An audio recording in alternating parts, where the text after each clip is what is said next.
And welcome back one more time to Culture Crossroads. It is time for a faith focus segment. And on this segment, I want to present to you what I think is perhaps the most destructive heresy that has infected the church in the West over past decades. And this might be the heresy.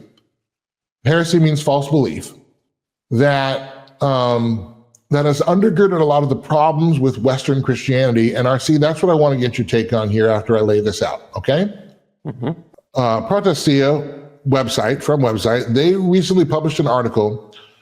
NT Wright, who is a theologian, a British theologian, was on an Ask NT Wright Anything podcast or live stream, where he said that bodily resurrection is an optional Christian belief. That is, that Jesus' bodily resurrection is an optional Christian belief. From the article, it says, fresh off suggesting that abortion may be a tragic yet best allowable option in cases of rape, incest, for mental health of the mother, or if they can't deal with the child that may have physical or mental deformities, so he's cool with that. Famed New Testament scholar NT Wright has waded back into another controversy, claiming that the belief in the bodily resurrection of Christ is not necessary to be a Christian. And he cites his friend, who is also a false teacher, Marcus Borg. Marcus Borg. This is a quote from N.T. Wright. Marcus Borg really does not believe Jesus Christ was bodily raised from the dead, but I know Marcus well. He loves Jesus and believes in him passionately. The philosophical and cultural world he has lived in made it very, very difficult for him to believe in the bodily resurrection. Now, N.T. Wright would go on to say he grew up in a fundamentalist Lutheran church and didn't like that. So all of Borg's environmental stimuli made it hard for him to believe in a bodily resurrection. Therefore, he doesn't have to. He gets a pass. However, the Bible is pretty clear. Here is one, Romans 6, 8 through 11. If we are dead with Christ, we believe that we shall also live with him, knowing that if Christ, being raised from the dead, dies no more, death does not have any dominion over him. Romans 10, 9, if you openly declare that Jesus is Lord and believe in your heart that God raised him from the dead, you will be saved.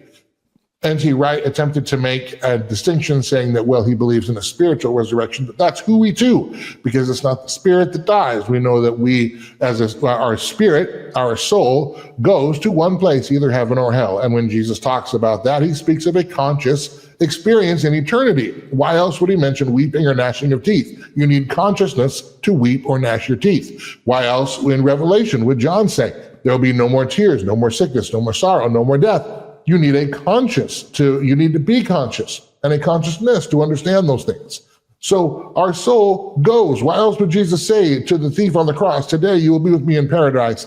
Their bodies were left in the ground. Their souls went to paradise, and the thief went to paradise, heaven, with Jesus. The first commandment, the greatest commandment, love the Lord your God with their heart, soul, mind, and strength. The second commandment is like it, love your neighbor as yourself. We have put love others above love God. And the problem with that is the Bible is clear that we don't have love, but that God loved us first. And so if we're not loving God first, because loving God first, then that defines what that love is, because it comes from God.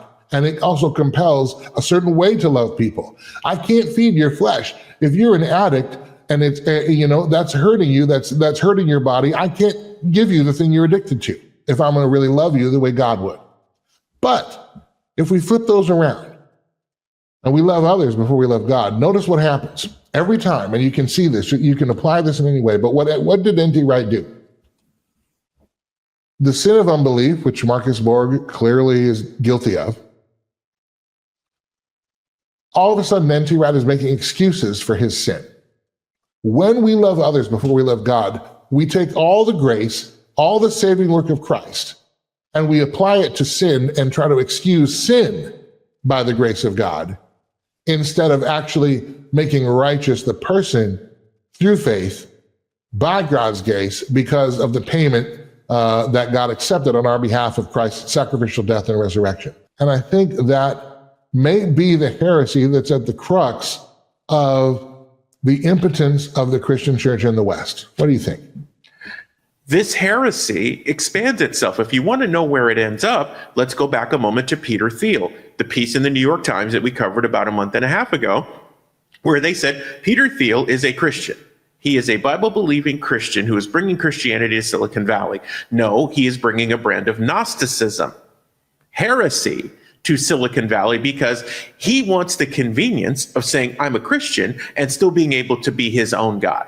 Mm-hmm. And the more that you do that, it's crazy, Andrew. We are in a time where people want their ears tickled, but there are so many people who are lost or seeking who end up picking up on foolishness like this because there isn't someone there to guide them biblically and scripturally. And you know what? As much as this is a conviction of this man, it is also a conviction of us as believers in the things that we should be doing. But the greatest commandment is to love God. And in loving God, then we love others. But if we get that backwards, we're going to start making excuses for sin. And sin is not meant to be excused. Sin was defeated on the cross. It wasn't rehabilitated. We can't make it right.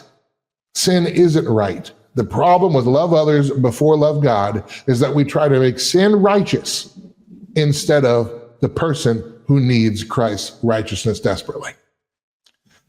All right, RC, any last thoughts? Then we'll wrap up. This segment, people should watch this more than once and share it, Andrew, because this is the way that we do what we're supposed to do in the way that the Father and Jesus intended. Amen. Amen. Well, that's going to do it for this episode of Culture Crossroads. For R.C. Williams and Dr. Jennifer Smith, I'm Andrew Southwick. We thank you for being a part of this program. And hey, by the way, if you haven't checked out our YouTube channel, they haven't pulled it down yet, at Culture Crossroads 316, okay? At Culture Crossroads 316. Search that on YouTube. You'll also find the segments about Peter Thiel and so on and so forth, all cut up in nice little bite-sized pieces for you. But we're the watchman on the wall. If we see an iceberg coming, if we see the barbarian hordes coming, we're going to sound the alarm. And we're going to sound the alarm as early as possible so we have as much time as we can to get ready, not just to be on defense, but to mount an offense so that freedom and liberty and justice can win the day here in America for generations to come.